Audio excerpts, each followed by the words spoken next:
Microsoft 365 Secure Score, how to review and fix your tenant security. If you're using Microsoft 365 for your business and you've never opened this screen, there's a good chance that your tenant is not as secure as you think it is. This is the Microsoft Secure Score. It gives your business a rating from 0 up to 100 based on the settings you have or have not turned on in the tenant. Most small and medium-sized businesses that we work with in Ireland start somewhere in the 30 to 50 region. And the fixes, most of them are free. They're already included with your license if you have the correct one and you know where to look.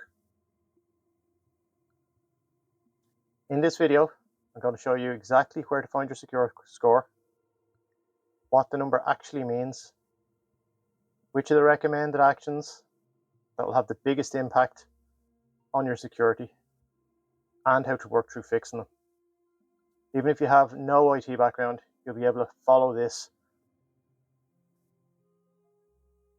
Right, first things first, you need to log on with a global administrator account. You can't do this from a regular account.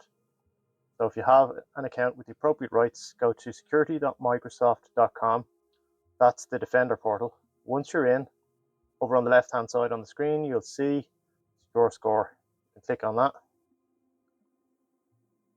This is your dashboard. At the top, you'll see your current score. Let's say it's 45 out of 100, or I think 55 in this example. Below that, you'll see how you compare to other similar-sized organizations, and a graph that shows you whether your score has been up or down over the past few weeks or months. Now, before we go any further, don't panic if the score is low. The whole point of the tool is just to give you a roadmap. A low score just means there's improvements available. Let me show you how to read them.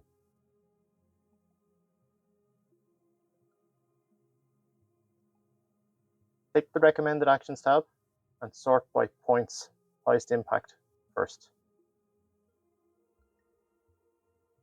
You'll see a list of security improvements Microsoft recommend for your tenant. Key column to look at is points impact, sorted by that, the highest first. This tells you which fixes will move the score most. At the top, you'll almost always see stuff like MFA for all users, or block legacy authentication protocols, or enable self-service password. These are the kind of main ones that you should be looking at first. Let me just dig into one. So we'll go with require MFA for all users.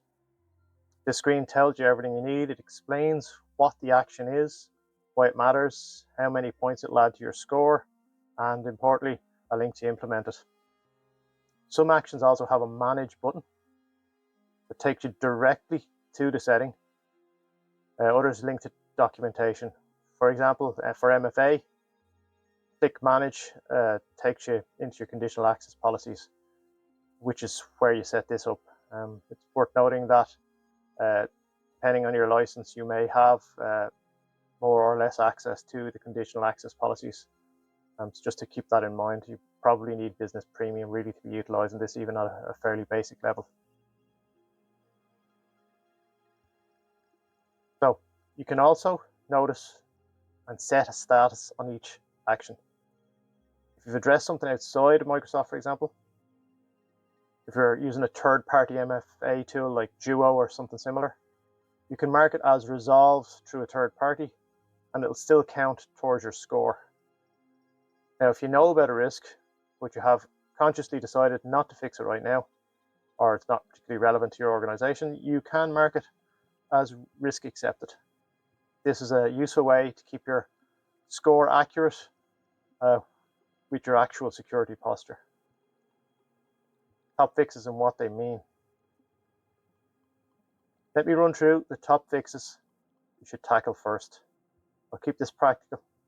Number one, MFA for all users. This is a non-negotiable. Multi-factor authentication blocks the vast majority of credential-based attacks. If your users are logging in with just a username and password, you're exposed. So enable it through conditional access and require it for everyone, every time. Number two, disable legacy authentication. Legacy protocols like basic SMTP or IMAP and the older Office clients can bypass MFA entirely, even if you have MFA switched on. Legacy Auth is a backdoor. So go into your Entra Admin Center, security, authentication methods, and block it. Microsoft obviously has a conditional access policy template for this as well, which is what I advise using if you have the correct license available. Number 3, sign-in risk policies. Now, this is where I need to be straight with you. This feature requires Entra ID P2, which is not included in Business Premium.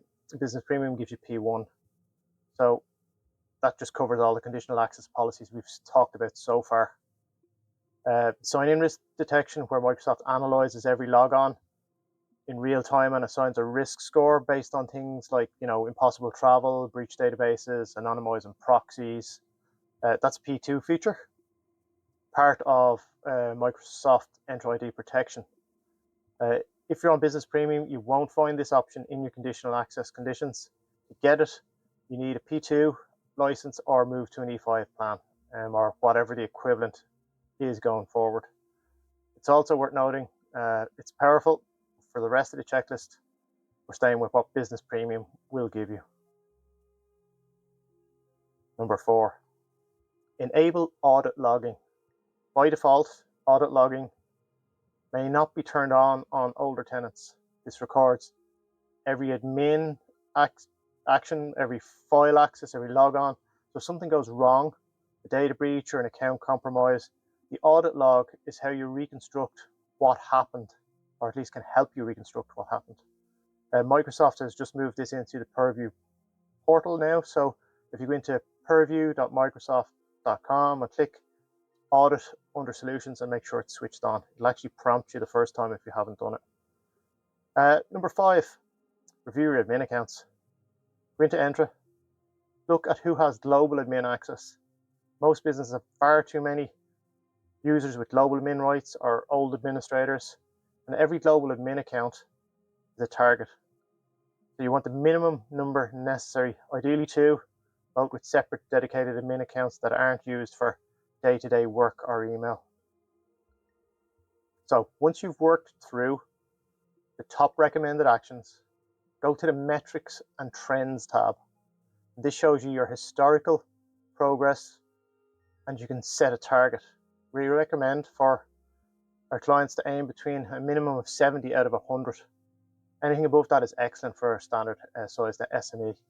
Getting from 40 to 70 typically takes a few hours of configuration work. It's not weeks. And here's the thing, Microsoft updates this score regularly. So new recommended actions often appear as the threat landscape changes. So it's wise to come back here and check this once every month. We check it for all our managed clients as part of their monthly reviews.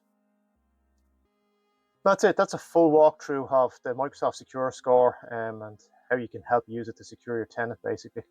If you want to get your own tenant reviewed by someone who does this every day, head over to host-it.ie. We also offer a free 30-minute security advisory for Irish businesses. The link for that is in the description.